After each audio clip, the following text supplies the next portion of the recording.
scoreline when it came through from QPR last night?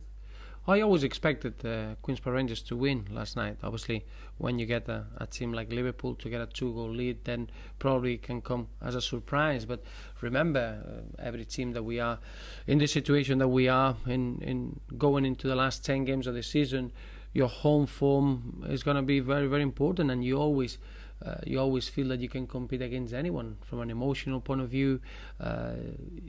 Those games are very, very difficult for any away team. So I wasn't surprised at all. I know it's going to be a lot of big events and big occasions from now till the end of the season for all the teams that they are involved in that in them places, and it's just working towards your points tally. That's all the focus goes. But it's going to be a real good story from now till the end of the story, because until the end of the season, because every team has got their own ways to win football games, and it's going to be fascinating.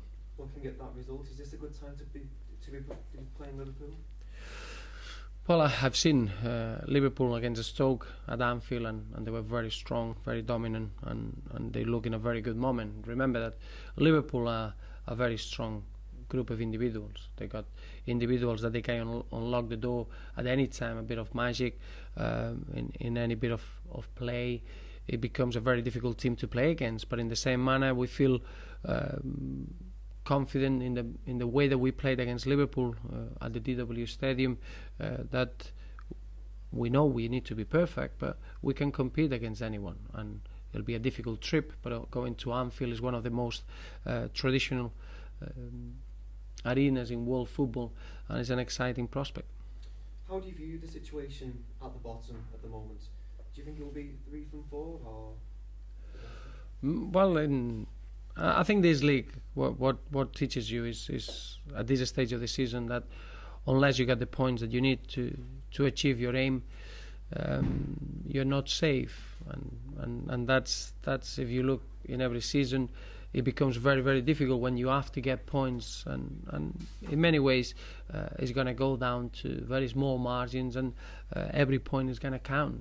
27 points to play for is a huge amount of points. You're just looking at the teams in that areas, 22 points, 25 points, 28 points.